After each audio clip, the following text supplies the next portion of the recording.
First question comes from Checkout Jacob. Will you make a Q&A video for your channel? No, I don't think I will. Thanks for watching.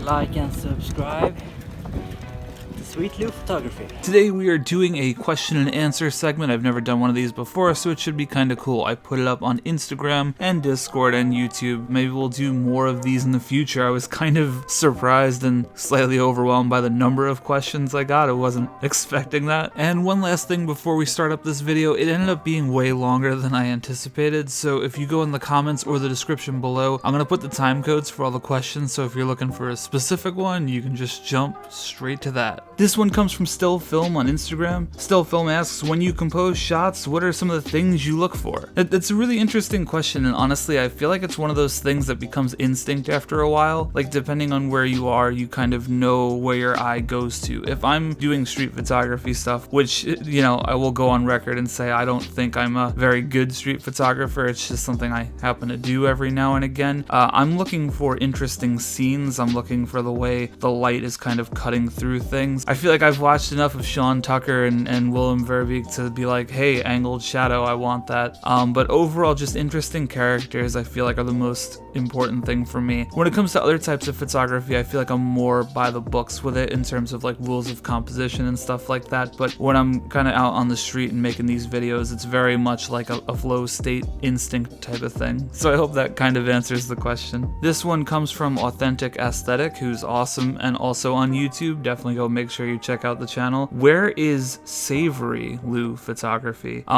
The answer to that question is actually really unfortunate. He died. It was not quick. He suffered a lot.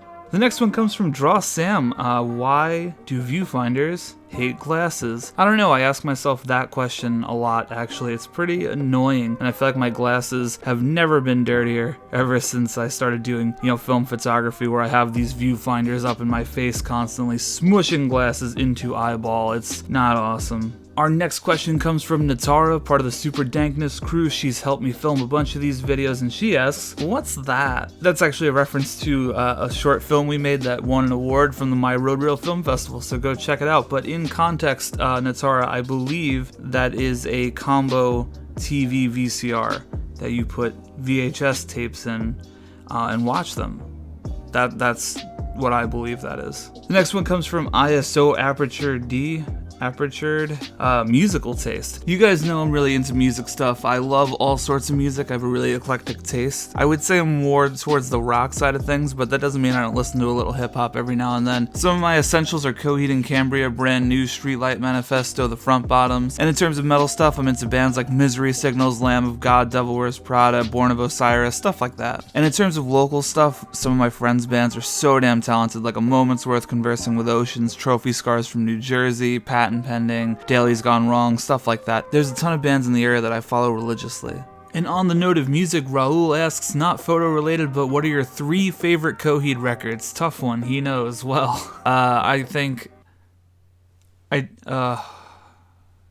okay, definitely Good Apollo 1. Good Apollo 1 has to be my number 1 because everybody's been there. You get cheated on, you talk to your bicycle, you kill your I think number 2 has to be In Keeping Secrets because that was the album that got me into the band. And then for the last, for number 3, let's go with The Afterman. If we're treating that as one big album, I mean the story of Serious Amory is so beautiful and devastating that it just has to be one of my favorites. So thanks for asking me a Coheed question, that's awesome. Jason asks, new meme video? Because I still haven't made that video. It'll be coming out in the next couple weeks actually. Knobtop, another awesome YouTuber who's been on the channel before, and definitely please go check out his channel, asks, are you left-eyed or right-eyed when looking through the viewfinder? And I actually had to think about that for a second because I think I'm stupid and I don't know my left from my right, but when I hold a camera up, I am right-eyed.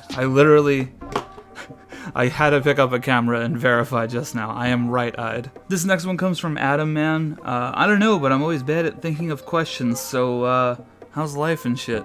It's good. My friend Heather sent in a question as well. She's the one who let me borrow that nice Nikon, so big shout out to her. Check her out on Instagram. If you could only shoot stills or only shoot video for the rest of your life, which would you pick? I love shooting stills and video so much, so that is a really difficult question for me to answer.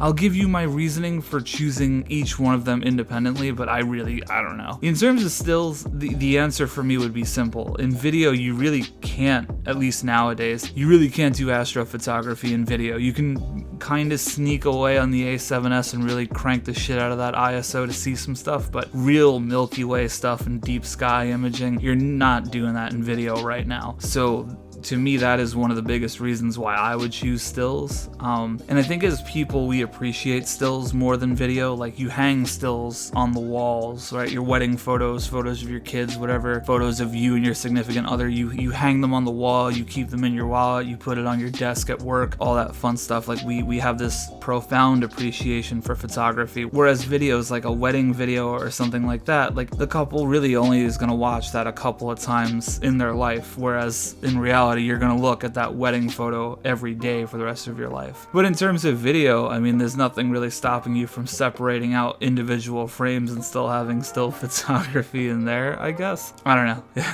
I don't know. I don't have a good answer. I'm sorry. My homies Denae and Andrew asked, do you even lift? And I will say, I have some small weights in my room. I do lift occasionally. I also lift the Mamiya 645, which is a little heavy. Could I lift more? Sure.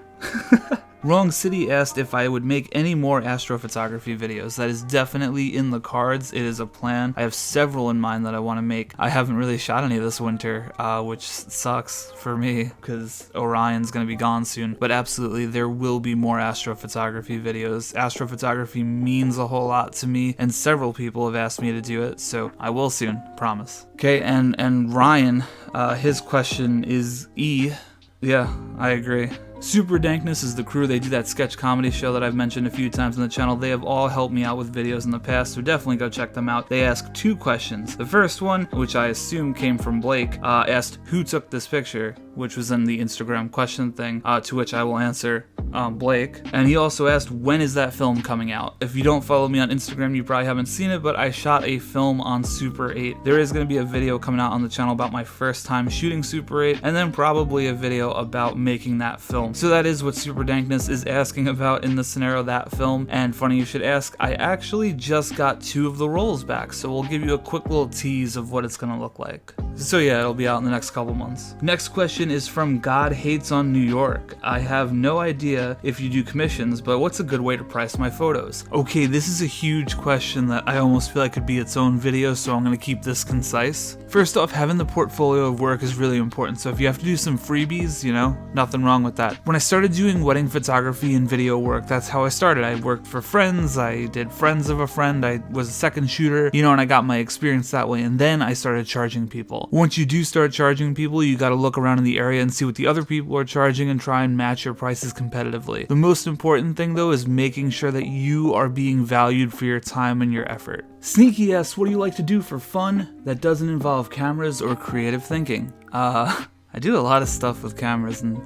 thinking. I feel like I work a lot. But I definitely play video games. I'm still on Overwatch for whatever reason. I really loved Red Dead Redemption. I'm so excited for Animal Crossing. I played Pokemon. I didn't like that too much though. And Pokemon Go on my phone, for whatever reason, I still play that as well. So yeah, I'm into video games. I love going to the movies too. Like I try to see pretty much everything A24 puts out because I'm hipster trash. Yeah, stuff like that. I feel like I don't watch a ton of TV. I'm into Better Call Saul right now, and that's about it. This next question comes from Ikmel, and I really hope I'm saying your name right. Sorry if I'm not. Is Micro Four Thirds dead? I don't really think it's going anywhere. The Blackmagic Pocket Cinema Camera 4K is a Micro Four Thirds mount, and I can't tell you how many people I've seen rocking that camera. So I think for that alone, Micro Four Thirds has some relevance to it. I think it kind of touches on similar ground as like, is APS-C still relevant? Which, I mean, a bunch of really popular cameras from Fuji are APS-C, and people are still buying those. So I don't necessarily know that sensor size is gonna determine whether or not a camera sells. The next question came from 2 different people, ironically,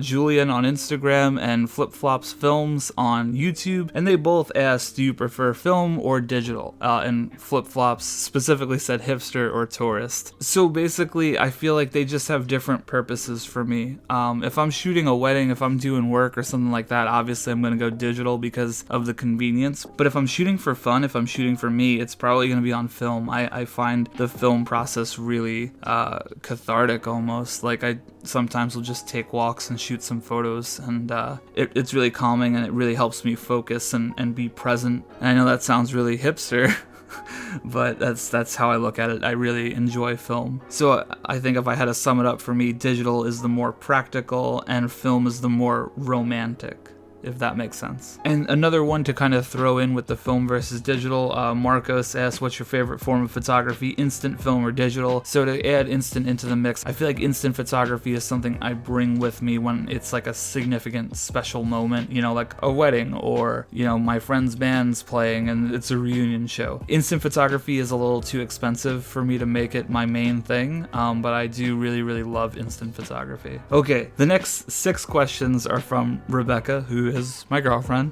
so gotta do those. The first question she asked is, what is your favorite video that you've ever done? For this channel, it might be the eggs, or it might be the potato. The potato video is so crazy. I really enjoyed making that one, even though I was going insane. In the egg video, I don't know, it was just so stupid, and I like making stupid videos. So in terms of my filmmaking stuff on Nailed It Network, I'm definitely really proud of Cure. It was the first real serious undertaking that we ever did, and to me and my friends, it means a lot. It is a very significant mark in all of our lives of saying, hey, we can do this thing. So Cure may not be perfect in a lot of regards, but it was still the first moment where we really said, yeah, we're gonna go do this. And we had people who believed in us and people who dedicated a lot of time to make that possible. So Cure will always be really special to me. And on a technical level over there, I feel like my favorite one is probably Far Away Center Shot Saying Words. I just think that video is so delightfully awkward. Rebecca also asks, what's your favorite song to listen to while shooting astrophotography? That is a trick question. She already knows the answer to that one. It is that Florence and the Machine song, The Stars, the Moon. I don't know the name of it.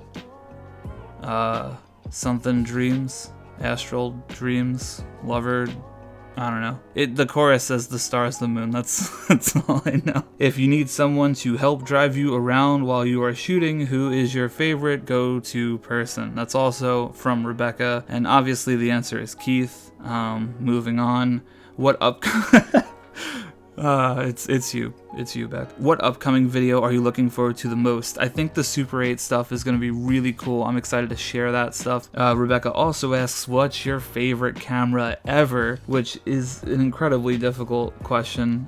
The 5D Mark III, I think, is one of the most important cameras for me, because that was the camera that I made a lot of my first films on. I made a lot of my first really good astrophotography photos on. It traveled with me a bunch of places. It's been to Costa Rica and Arizona and Maine and all kinds of places like that. So I feel like the 5D Mark III is so significant for my growth. The Fuji GA645ZI is another one that is so significant, even though it was very short-lived.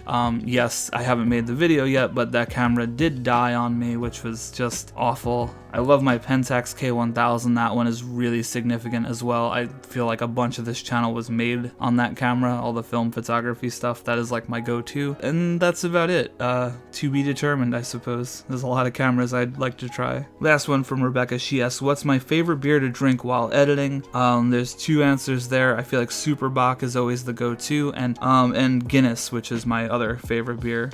So those 2. Next question comes from Jake the Panda. If you could make your own signature lens, what would it consist of? If I could make my own lens, I think it would be like a super wide but with minimal distortion. So maybe like a 14mm, or like if we could change the way glass works and make an 8mm that has no distortion. And it also has a slot that would allow you to slide in the filter that helps you focus stars. So it would like give you crispy wide field shots of astrophotography with no distortion on the edges and help you focus. And it's like, let's say it's f1.5 4. That'd be really cool. Another couple of questions coming in from my friend Mike. The first one, what kind of beard products do you use? I don't really use a lot of beard products. I do have like this beard shampoo that my mom got me for Christmas, but nothing too particular. I also have like a mustache wax from CVS, very exclusive. He also asks, how's Horseman doing? Horseman's good. He'll be back very soon, actually. He's been a little busy. Someone's got to pay the rent around here.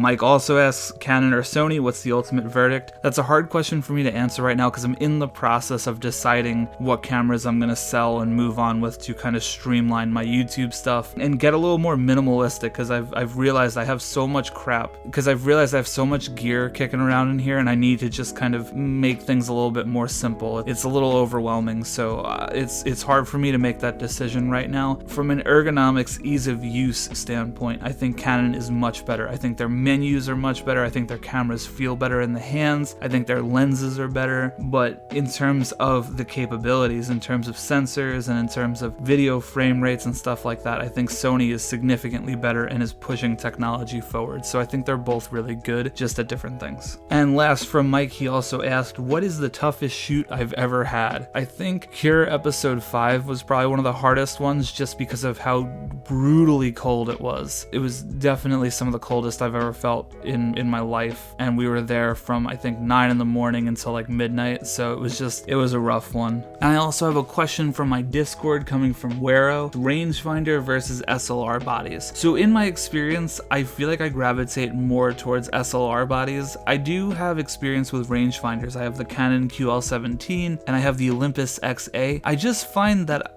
I more reliably focus on the SLR, and I like the bulkier bodies. I feel like most of the rangefinders that I've used have been a little too small. I like having like a deep, pronounced grip, and that's why like cameras like the 5D Mark III are so awesome for me. That said though, I think the rangefinders have such a beautiful style. Like the Canon QL17 is so beautiful looking as a camera.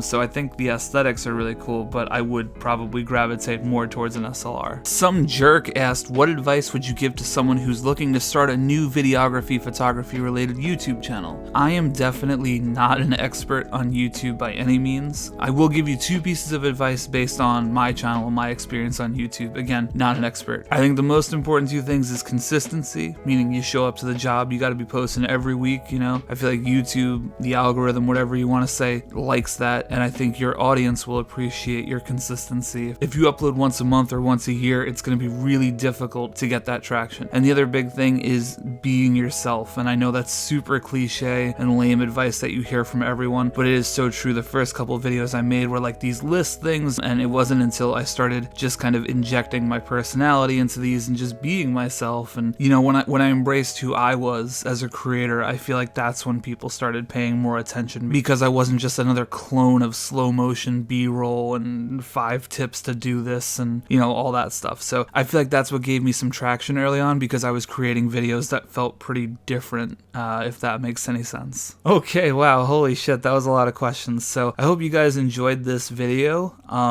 I enjoyed making it, and it's cool to interact with you guys this way. So if you have some more questions, I'll be making more of these in the future eventually. So yeah, stay tuned for that. And guys, as always, you can find me on the social medias. I'm all over the place: MySpace, Instagram, Discord, Twitter, TikTok. Smash subscribe, share the video, you know what to do, and I'll see you in the next one. All right,